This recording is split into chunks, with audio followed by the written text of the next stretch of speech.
हाय, नमस्कार मैत्रिणींनो, स्वागत आहे तुमचं आपल्या एका नवीन व्हिडिओमध्ये. तर भरपूर दिवस झाले आपला लॉंग व्हिडिओ आलाच नाही. शॉर्ट व्हिडिओ टाकण्याचा मी प्रयत्न करीत असते अधूनमधून. तर आता सध्याच्या काळामध्ये काय झालेलं आहे ना, लोक उन्हाळ्यामध्ये निवांत असतात, कामं नसतात, थोडी कमी प्रमाणात कामं असतात. पण आमचं सगळं उलटंच गणित झालं आहे. आम्हाला या गवारीनी ना इतकं म्हणजे उन्हाची तीव्रता, अक्षरशः मोबाईलला वेळ सांगतात का उन्हात जाऊ नका, असं नका तसं ना. उन्हाची तीव्रता खूप जास्त आहे ना. पण आपण ही तरकारी माल केलेला आहे, नाईलाज असतं उन्हात. ही 2 दिवसांनी 3 दिवसा मिळून गवार तोडावं लागते आपल्याला. आणि आता दुसरासुद्धा गवारीचा टप्पा चालू झालेला आहे, त्याच्यामुळं 1 दिवसाआडच गवार ही तोडावी लागणार आहे. म्हणजे चालू झालेली आहे, आज तोडायची आम्हाला. परवा दिवशी फक्त कालचा दिवस एक गेला, त्याच्या आदल्या दिवशी आपण आपला गवारीचा पहिला टप्पा आहे तो तोडला आणि आता दुसरा चालू झाला आहे. आता 1 दिवसाचा गॅप टाकूनच ह्या गवारी तोडाव्या लागतात. त्याच्यामुळं उन्हात जावंच लागतं आहे. आणि अधूनमधून मग एखादा दिवस कुठं रिकामा भेटला का त्याच्यामध्ये दुसरी पण कामं भरपूर असतात रानातली. काही नुसतं तेच नाही, कुठं भुईमुगातलं गवत काढा, ह्या मुगाच्या शेंगा तोडा, असं थोडे जी कामं आहेत.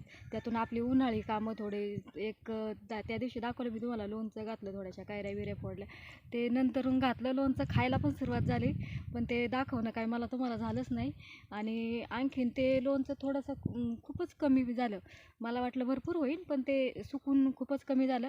त्यानंतर काल पुन्हा कैऱ्या काही तोडून आणल्या, त्याचं आणखी नवीन लोणचं आज त्या फोडून मला घालायच्या, पाखरांचा किलबल्लाट. आणि मग अशी भरपूर कामं. आणखीन पापडाचं पीठ दळायला टाकलं आहे.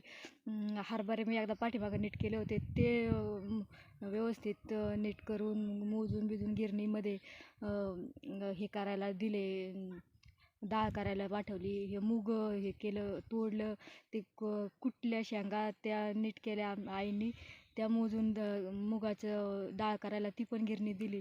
जी हळद आपण केव्हा करून ठेवलेली होती आणि ती मला नेणं झालंच नाही कुटायला. मग आता सगळं एकदम आहे ना, ते व्यवस्थित बांधून यांच्याजवळ दिलं. म्हणलं हे डाळ हरभऱ्याची डाळ, मुगाची डाळ, हळद कुटून आणा, पापडाचं पीठ दळून आणा. असं म्हणजे अशी बारीक निरीक इतकी कामं असतात ना, ते व्हिडिओ शूट करायला होतच नाही. आणि हे काम आज पण एवढ्या गडबडीत करतो ना, मग शूट करीत बसा आणि मग ते करा, मग त्याला वेळच भेटत नाही. आणि त्यातून मोबाईलचा एवढा प्रॉब्लेम असतो ना, मोबाईल आमचे जुने झाल्यात ना, क्लॅरिटी नसते आणि हँग होतात. त्याच्यामुळे ना मोबाईल मग ते व्हिडिओ घ्यायला लागलं का ते मध्येच हँग झाला का मग असं माणसाला कंटाळा येतो, असं एडिटेड होतं, असं वाटतं नको करायला. त्याच्यामुळं ते पण करत नाही. आणि मग व्हिडिओ नाहीतर जेव्हा म्हणजे पाठीमागं थोडंसं रिलॅक्स होतं आम्ही कांद्याच्या याच्यामध्ये. 4-8 दिवसात कांदा काढून घेतला आणि मग नंतरून जरा आपलं टप्प्याखाली चालू होतं. पण आता ह्या गवारी आहे ना, अधूनमधून कार्यक्रम पण येतात, कुठं काय. आता हे लग्न वगैरे आता हे धोंड्याच्या महिन्यात बंद झाली म्हणायला, पण बाकीचं पण काय नाही काय चालूच असते. आणि मग तिकडं जाणं, आपल्या घरच्या कामांचं नियोजन बघा, ते कार्यक्रमांचं बघा, हे बाकीची कामं इतकं असते ना. त्याच्यामुळं हे बाकीचं आता हे शूटिंगचं आहे ना, बरेच दिवस झाले मी आता नादीच लागलेलं आहे. एक चांगला 8-15 दिवस झाला असेल, 8 दिवस तरी होऊन गेला असून लॉंग व्हिडिओ आपला आलाच नाही. शॉर्ट व्हिडिओ आपलं मी अधूनमधून फक्त नाही म्हणून टाकत असते, आता काहीच नाही असं म्हणजे. आणि त्यातून पुन्हा आता वांगी लावायचं नियोजन तर आमचं 1-2 महिन्यापासून चालू आहे. त्याच्याबरोबरची गवार तोडायला आली, पण तरी पण वांगी लावायचं नियोजन चालू आहे ना. तर तिथं ठिबक जोडायचं काम चालू आहे. आता दादाचे पप्पा ते जोडतात आणि मी त्यांना अधूनमधून जात असते. म्हणजे त्यांना बरं वाटतं. उन्हाच्या दुपारच्या वेळेमध्ये ना ती पाईपसुद्धा इतकी तापत आहेत ना, तर ती हातात धरू वाटत नाही. त्याच्यामुळे ते काम दुपारी करता येत नाही, सकाळ संध्याकाळच करावं लागतं. आणि मग ते ठिबक जोडायचं काम चालू आहे. ते बी एक 5-6 दिवस झाले आम्ही ते जोडतो आहे. नवीन ठिबक जर जोडायचं असेल ना, नवीन पाईप, तर त्याला जास्त वेळ लागत नाही. पण जुनं ठिबक जर असेल ना, आपण आता आमचं हे पहिलं डाळिंबाचं याचं ठिबक आहे, डाळिंबाचं नाही, आता डाळिंबाचं खराब होऊन गेलं. पण याच्या आधी आम्ही इथं वावरातच कांदा लावला होता बेडवर, तेव्हाचं ठिबक होतं. भेंडी लावायचो आम्ही. मग ते जुनं ठिबक दुसरीकडं जोडायचं म्हणलं ना, ते आपण इथल्या मापांवर कापलेलं असतं आणि ते दुसरीकडं जॉईंट करायला मग त्याला खूप ॲडजस्टमेंट करावं लागतं,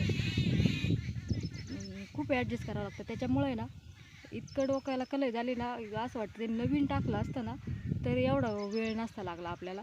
त्याच्यामुळे ते जुनं ते कट करा, त्याला मध्ये जॉईंट द्या, कुठं खराब झालं तेवढा पाट कट करा, त्याच्या जागी परत जॉईंट टाका, याचे ड्रिप कुठे आहेत, त्याचे ड्रिप कुठे आहे ते ॲडजस्ट करा. असं ते ठिबकनीसुद्धा खूप डोक्याला आता पाखरले काळकाळ करायला लागलं. ते पण अजूनसुद्धा किती दिवस जाते जोडायला आम्हाला ते सुद्धा सांगू शकत नाही. त्याला पण खूप आणि असंच चालू आहे अधूनमधून इतकी कामाचं हे चालू आहे ना. आणि आता ही पहिला गवारीचा प्लॉट तरी आपला छोटा होता, लहान होता. आता जो ह्यो दुसरा आला आहे ना तो याच्यापेक्षा जास्त आहे. त्याच्यामुळं ह्यो एक दिवसात तोडून होणारच नाही. 2 दिवस 3 दिवस सलग गवार तोडायला लागणार आम्हाला. आणि 3 दिवस तोडल्यानंतर मध्ये एकच दिवस गॅप ठेवून जी पहिल्या दिवशी तोडलेली ती परत 4थ्या-5व्या दिवशी तोडायला येणार.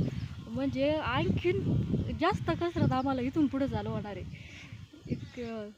आणि कामाचं काय वाटत नाही बरं का, पण मालाला थोडासा मार्केटचा असेल ना व्यवस्थित तर बरं वाटतं. आता हे आपल्या गवारीचा माल भरपूर निघतो, गवार आपली, पण त्याला मार्केट म्हणावं असं नाही. 30 रुपये किलोने जाते. 30 रुपये किलोने जाऊन म्हणजे जास्त काही शिल्लक राहत नाही. मजुरांना पण पैसे द्यावे लागतात. आपण पण एवढं उन्हाळा करतो तर मजुरी जाऊन असं म्हणजे राहतच शिल्लक, पण एवढं असं काही नाही. त्याच्यापेक्षा आणखीन थोडंसं जर मार्केट असेल ना.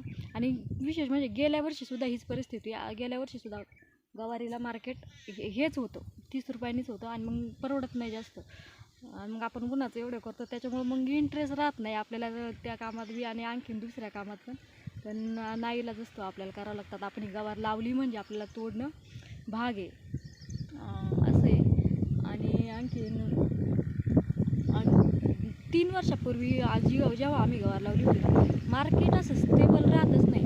3 वर्षापूर्वी जेव्हा लावली होती ना, म्हणजे आम्ही दरवर्षीच लावतो, पण गेल्या वर्षी मार्केट नव्हतं. आणि याच्या आधीच्या वर्षी होतं ना 3 वर्षापूर्वी, तेव्हा खूप चांगलं मार्केट होतं. 100 रुपये किलोने गवार जायची तेव्हा.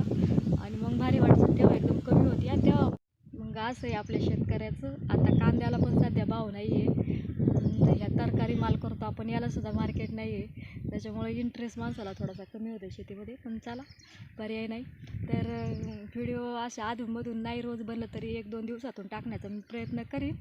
2 दिवसातून 4 दिवसांनी. तर व्हिडिओ पाहत जा आपले आणि आपल्या व्हिडिओला सबस्क्राईब करत चला. तर बाय बाय. भेटू पुन्हा एकदा एका नवीन व्हिडिओमध्ये.